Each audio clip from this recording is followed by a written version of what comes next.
Yes, we made it! Woo! Oh man, you were in the Perfect. waiting room there for a sec. Yeah.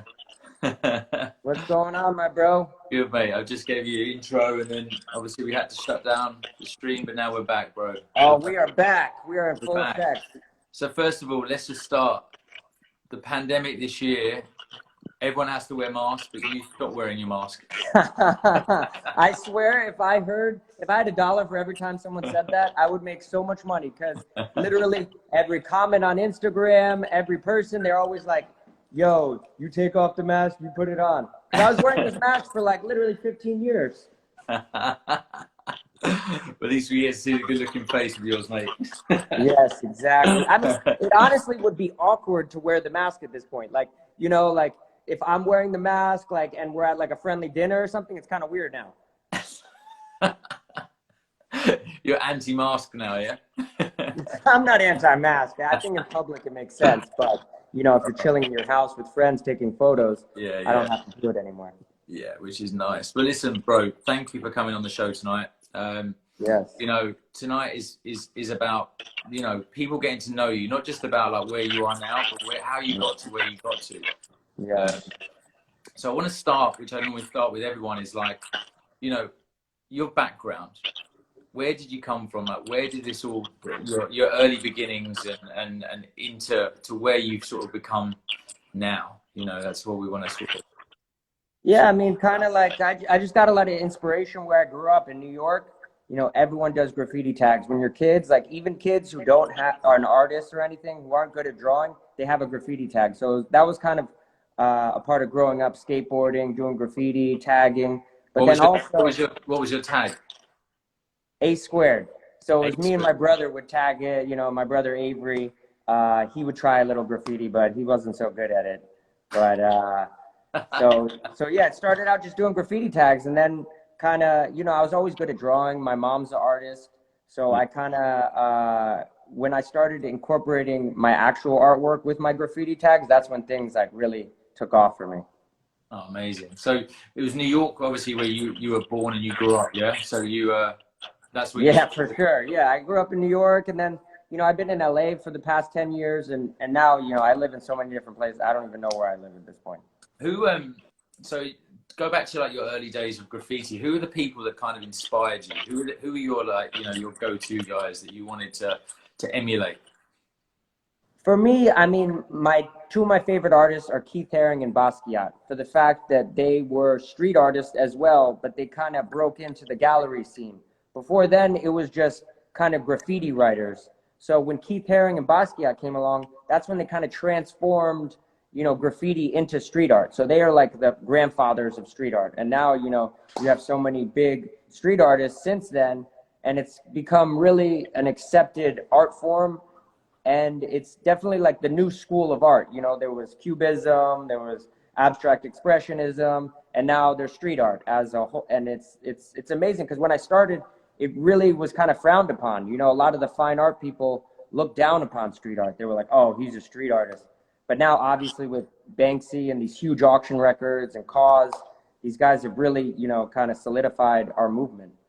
Yeah, I remember a few weeks ago we got to hang out, didn't we, for Yeah. in London, and I came into the studio and I was watching you. Most people know you from your graffiti, don't they? But really, Yeah. you like to paint as well, don't you? That's one of your things. No, I love painting. Like these are some of the, we're over here in my studio. These are some of my canvas. This is one of London that I've been working on. The Beatles and, the bridge. Amazing. So yeah, a lot of my new works are a lot more detailed. Like they have a lot more detail in them. Nice. Yeah, I knew Would you'd you like that one. would you say that with your mom was an inspiration for you to get into art as well? Oh, for sure. I mean, she was more kind of teaching me the basics, how to draw, how to use the acrylic paints and oil paints and stuff like that. But as far as inspiration goes, I kind of get inspiration from traveling and life and, hanging out with friends and stuff like that. So, Yeah. yeah. Oh, that's cool. And then fast forward to Alec Monopoly. When was that born? Like when did that moment come when you were like, right, this is me now? I would say in 2008 is when I really started taking off, and well, it's kind of where I started painting the Monopoly Man. That's when Bernie Madoff was on the news being arrested. You know, this is the beginning of like that crazy stock market crash, and you know, all these you know, bad investors, all this crazy stuff on Wall Street. So I was like, you know, I'm just gonna paint the Monopoly Man just kind of for fun, for irony, just to do it in the street a little bit and a little graffiti, and then I was tagging Alec next to the Monopoly Man. So then when it started showing up in like newspapers and press, people were saying Alec Monopoly. So it was it was given to me by just painting the Monopoly Man and having my graffiti tag Alec next to it. So, and then it just really caught on. And I mean, I think because it's such a iconic word, Monopoly, that it's resonated with a lot of people, and they remember my name easily. Mm. And that was one of the things I was going to ask you. I know eventually Hasbro gave you permission to kind of use the Monopoly Man, didn't they? Yeah, no, well, it's basically, it's kind of like it's not like a permission, but how I do it is, I mean, I got a lot of inspiration from Andy Warhol, how he started his career. His first series was of Campbell's soup. So he was painting these Campbell's soup cans, and he was painting all original ones, and he kind of just went for it. He didn't ask for permission, he just did it. So that's how I kind of started out, but I've been very smart with the fact that I only paint Monopoly as an artistic rendition. So you're allowed to paint an original piece of Mr. Monopoly on canvas where it's a one of a kind.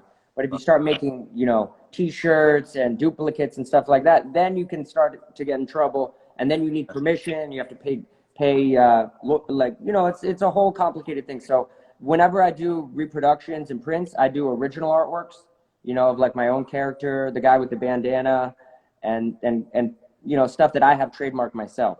Yeah. Going back to London, I was super fortunate to come to your studio with Marcus Alonso. Yes, yes. There, and we were like watching you draw something within like that I would expect to take me like hours, but you had the knack of just doing it in like 5-10 minutes. You know, obviously rough, but you obviously got talent. And then this is what I want to go to. Is I've seen you do some amazing street work in the most random places. I think I saw you hanging off the side of the Fontainebleau in Miami, and then the side of Flannels in Regent or Oxford. Yeah. I became a climbing expert. How is that to, you know, to get up to that height and actually be able to concentrate and draw? Man, honestly, the one in Fontainebleau was very scary because the guys who were setting it up were not professionals. They were just the guys who put up the billboards. So they kind of set me up with some really bad rope system. It was really scary, that one. Honestly, I thought I was going to die. But the Flannels one was amazing. They set up these amazing bungee cords and guys spotting me and a guy going with me. But the one in Miami was ridiculous, and I thought I was going to die. It was insane. I mean, I'm not really doing that so much anymore with the rope. But yeah, I mean, your adrenaline starts going. It's kind of probably like you when you get on stage in front of, you know, 50,000 people or something. You're so locked in the zone, like, and you have the energy of those people watching you that you're just like, you're locked in, you know? Yeah. So what would you say you enjoy? Like, do you still enjoy doing like the street pieces and having that buzz and that vibe, you know, where you just don't know what to expect? Or do you like, or are you one of these people, it's a bit like DJing live or being in the studio. Which one of the two do you prefer doing, you know? For sure, painting in the street. I mean, it's just so much more fun. There's so much more energy. You know, you're out there in the street, you're outside. I like just chilling outside anyways when the weather's nice, painting. And, you know, Miami Art Basel is the best time to paint and the best place, I think, because in Wynwood, they have these massive walls, and it's like an outdoor gallery. You know, everyone's just walking around and enjoying the murals, and it's pretty cool that they built this area. You know, I mean, I've been painting there when it used to be like rundown drug den area, but now it's like, you know, it's beautiful. Yeah, no, it's definitely like gone up a level, isn't it, Wynwood, especially, and it's become a real focal point for street art. Exactly. So, I mean, Wynwood's come a long way, but you know, I enjoy working in the studio, and like when new pieces come along and stuff like that, like it's exciting, you know, like I'm working on like these fun like toys that I'm working on. I think people want to see around the gallery, bro. Let's show The studio. This is kind of like a basic studio because, you know, this is my main studio is in Puerto Rico, but you know, here is just kind of for fun. Yeah. And then I know show you like this one. there's the Daft Punk one we were talking about the other day. Yeah. We what would you say if what you know what's the craziest thing you've been asked to paint? Like what is like you know I know we've just Oh, okay. So we had a collector in Texas who had a he had, this is very sad. I don't condone this. He had a lion that he had shot on a hunt in Africa, and he wanted me to paint on the stuffed lion that was in the middle of his house. And I was like, no way that's gonna happen. I was like, not a chance. I no mean, no that was one of the craziest requests. But I mean, we've had other ones where guys will like spray paint on my Bugatti and, you know, private jet or something like that. But yeah. the lion was pretty crazy. So what's it like when you get told you're going to paint on $1 million car? How nervous are you when you're doing it? At first, you're nervous, you know, but I painted on so many of these cars at this point. It's just like, yeah, just running the bases, you know. But in the beginning, it is nerve-wracking painting on these cars. Yeah. I read something as well that you've got a good relationship with Mr. Brainwash and you've collabed. Is that right? Or you've worked together? Or No, but you know, I've known him for years. He's a cool guy. yeah, For me, I don't really do too many collabs with other artists. You know, I kind of like, I like doing collaborations more with like, you know, someone who's completely different than in a different field of art than myself. You know, like I like doing collaborations with photographers. Like yeah. I've done a collaboration with Tony Kelly. He's an amazing photographer. Oh wow, okay. Right, so someone from different areas. Yeah, and then this one is Helmut Newton. You know, Helmut Newton is Yeah, he's like yeah, yeah. yeah, he's like the originator of photography. Like before he was around, like photography wasn't really looked at as art, you know? Yeah. He's a little sexual guy. Would you say he was your favorite photographer? I would say Helmut Newton is my favorite photographer, and my favorite living photographer is definitely Tony Kelly because he has such cool colors. You know, it's really bright. It's like it's kind of similar to my artwork. You know. Yeah. I have another one over here.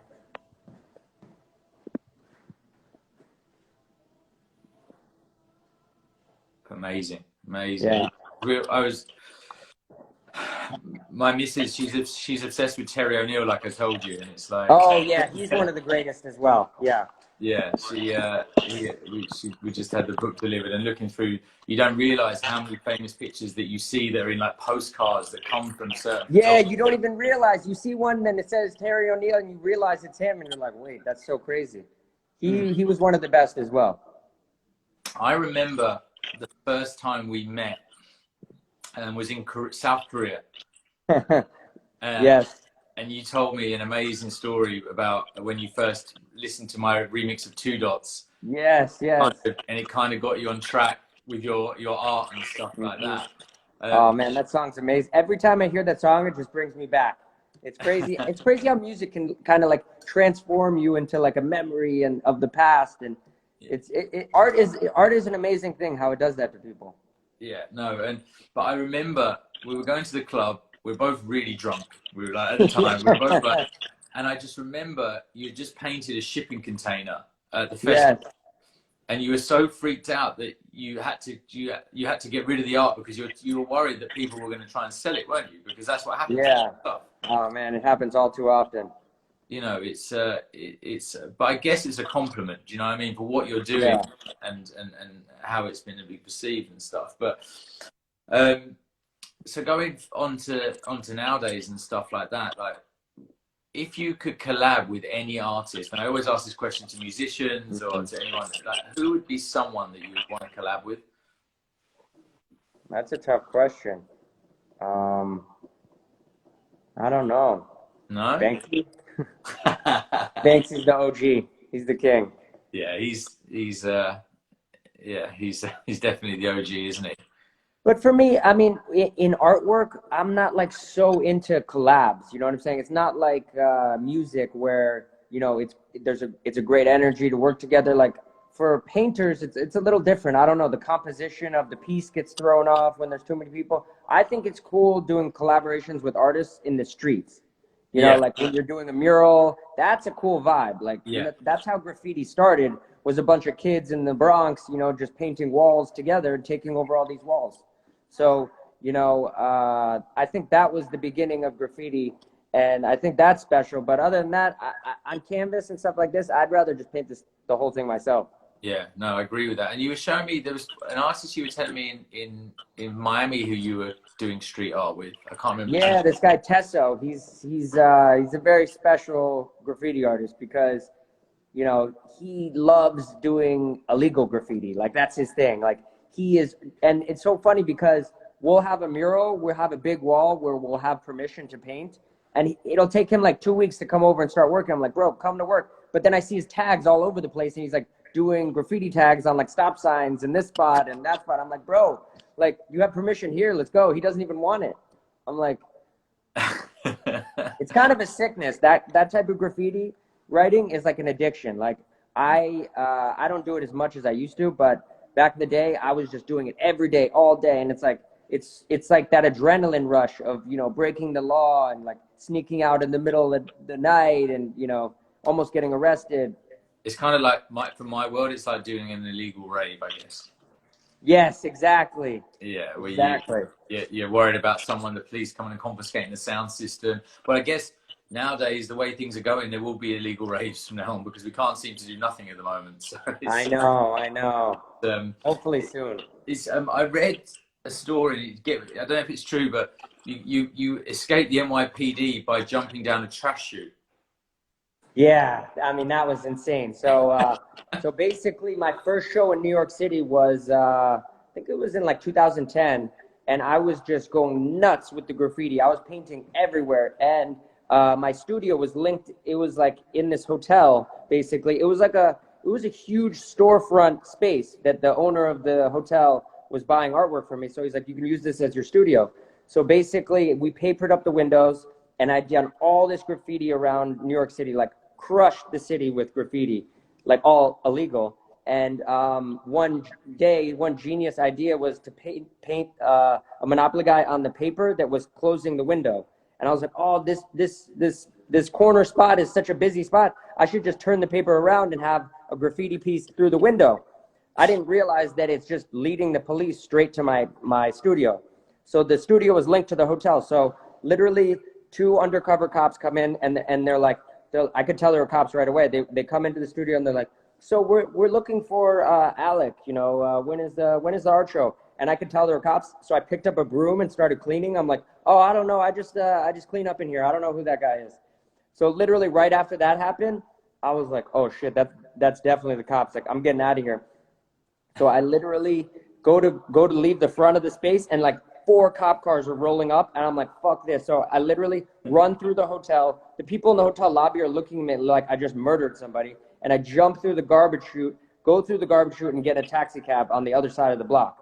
And then it was like crazy. I called, because I knew the concierge, who was my boy at the hotel. I called him, and he's like, what did you do? Did you murder somebody? Like, he couldn't believe that for doing graffiti, there was that many police officers. He was like, this is insane. What did you do? So... But you managed to get away, so I got away. And then it was amazing. I mean, it was a very stressful time in my life, you know, running from cops and stuff like that. But the art show opened like a week later, and the cops showed up again looking for me. And all like the collectors and like the people in the party were like, they were all in shock, but it was also like kind of like world news, you know, like it kind of blew me up because there was a lot of articles written about it, you know, the cops trying to shut a graffiti artist down and all this stuff. And it was pretty cool. Have you ever been arrested? Of course. Come on. I mean, that goes hand in hand with doing graffiti. I've had a lot of close calls, and I've had actually a lot of, you know, we've all been arrested for this. It just comes with the territory. And is it just a slap on the wrist and just don't do it again, that kind of thing? Yeah, I mean, I'm smart because they're like, usually they sit you down, they're like, yo, like, if you just admit to this one little one, we'll let you go. And like, and I know graffiti artists that were stupid, but like, okay, I'll be honest, I did do it. And then they attach you to that one tag, and then they can re-arrest you every time they see a new tag. So me, I'm like, you know what, I say, I don't know what you're talking about. And like, if it's a good deal, my lawyer will accept it. You know, I just don't talk, but they get a lot of stupid artists out there. So Yeah. The one thing I've noticed with the art world as well, music goes hand in hand. yeah, You know, I know that you know my love of art, and I know your love of music. This is what makes yeah, our relationship so great. We both got that. yeah, We both love each other's industries, yeah. um, and it's so good that I've noticed that you've obviously started getting into DJing, and your passion for music's amazing. Did you always have that as a kid growing up? Did you have that love for music? Yeah, I mean, I've always loved music, but I mean, I was never really so good with like playing piano and guitar and stuff like that. It wasn't until I started getting into electronic music is when I really was like captivated by music. You know, for me, I'm not like good at singing or anything like that, but I always had a passion for music and like DJing and stuff like that. So, Yeah. uh, you know, that's where it's like you've kind of been such a big inspiration for me with all that. It's like such a blessing to even have you in my life, my bro. Well, vice versa, man. Vice versa. Was there, besides me, was there like when you were growing up in New York, did you go, was it more the hip hop clubs you went to, or was it more like the house clubs you went to? In the beginning, it was more hip hop for sure. I mean, I was like in that graffiti world, skateboarding, you know, I was really into hip hop, but I've always loved dance music. It wasn't until recently, you know, the past 10 years where I really got into dance music, and I don't even really listen to so much hip hop anymore. No, no. I think hip hop had that, especially a lot of the clubs now that I've seen that used to play hip hop and now playing a lot of house music now and stuff. So, Yeah, exactly. It's slowly.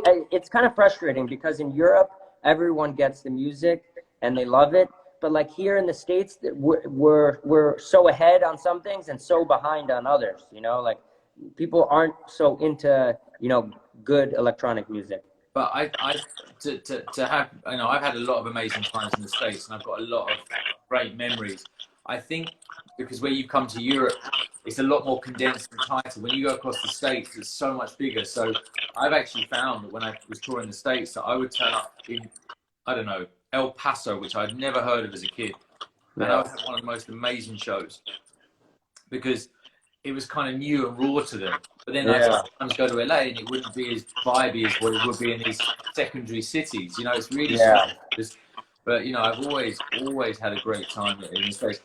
Now, are you a fan of Ibiza? Do you love Ibiza? Is it? I love it. I mean, I haven't been back, in a couple years because I've been doing so many art shows in the south of France and these high-end places where a lot of my clients are. Mm. But I got to come back. I was excited to come this year for your big party, but Yeah, it's unfortunate next year. I know. It's been crazy. Did you manage to enjoy some of the summer before the quarantines and the lockdown? Did you manage to get around? Yeah, I mean, I saw you when I got there and when I left. It was perfect timing. We got there like August 20th. We arrived in Europe, and we caught like the last few weeks of summer. So I was very happy because the vibe in Europe is a lot better than in the States right now. There's a lot of things going on right now, and Yeah. I don't get into politics, but the elections coming up, and there's just like a lot of tension here. Americans we're pretty crazy, and to keep us locked up in quarantine, we're obviously going to come out and go nuts. So, Yeah. How has that been? I spoke to a lot of people about this, and it's for me. I kind of felt that in the middle of the summer, I had a few shows come in. I kind of felt like we were coming out the back end of it. Now, today, we've announced in the UK that London, especially, we're going back into like a semi-lockdown. Where we can't go out with anyone, only people in our own family and stuff yeah, like that.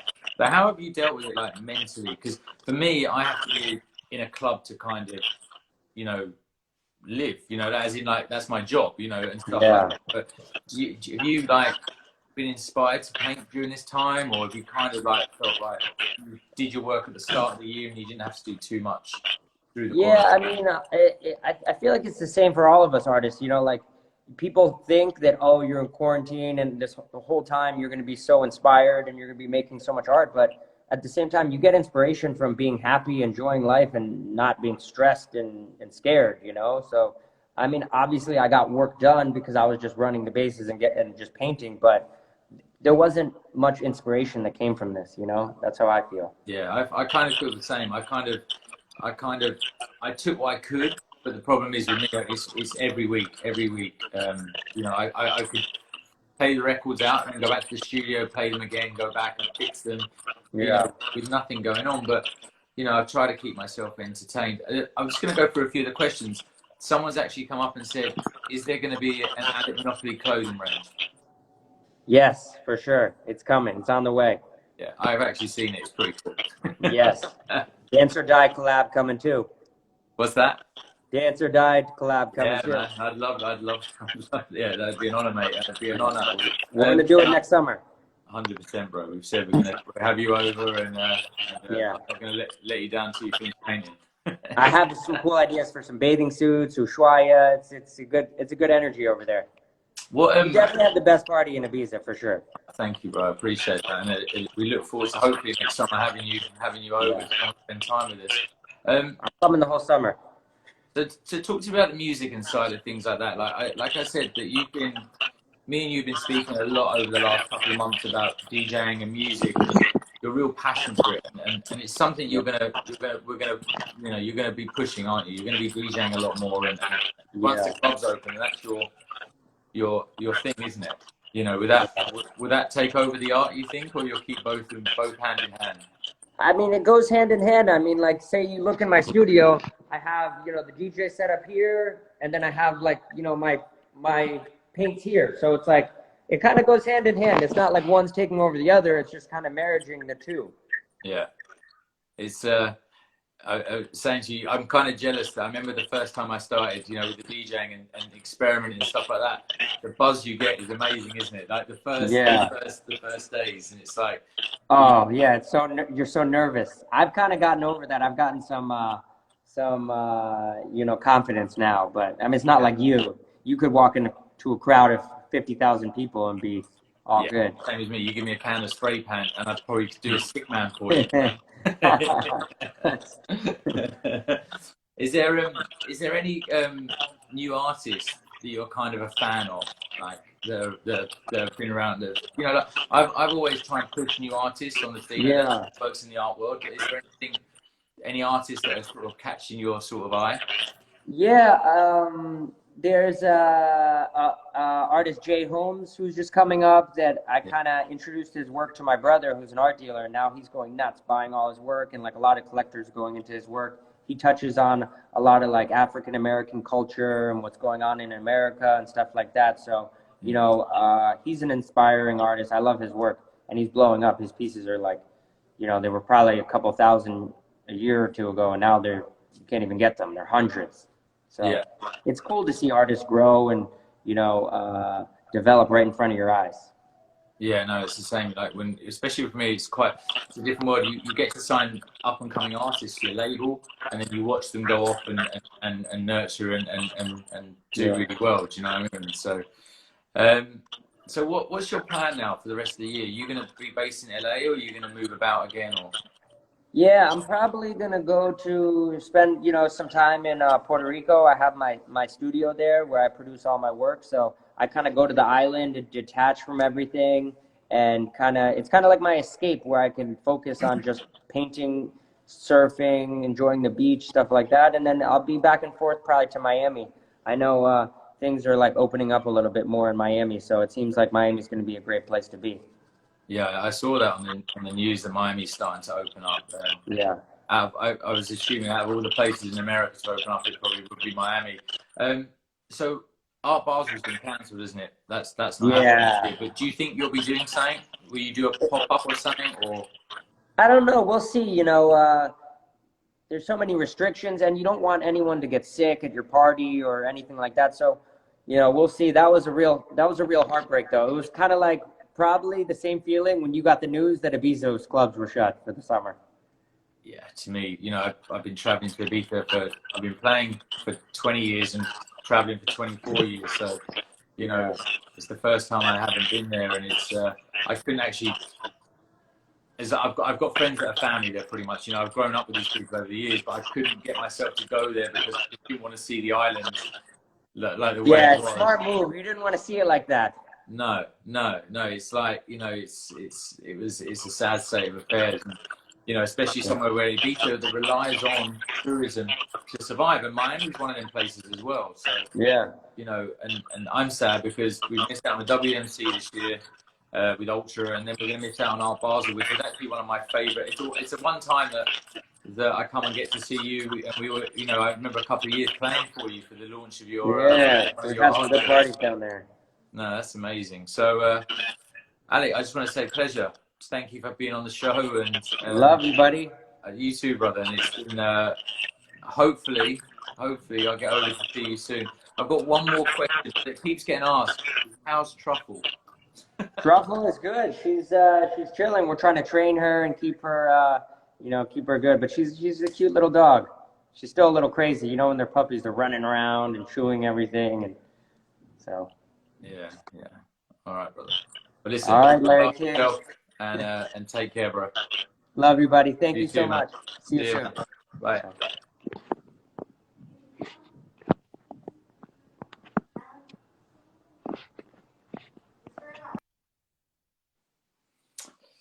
Hi guys, so that was a little insight into Alec Monopoly, great artist, great friend.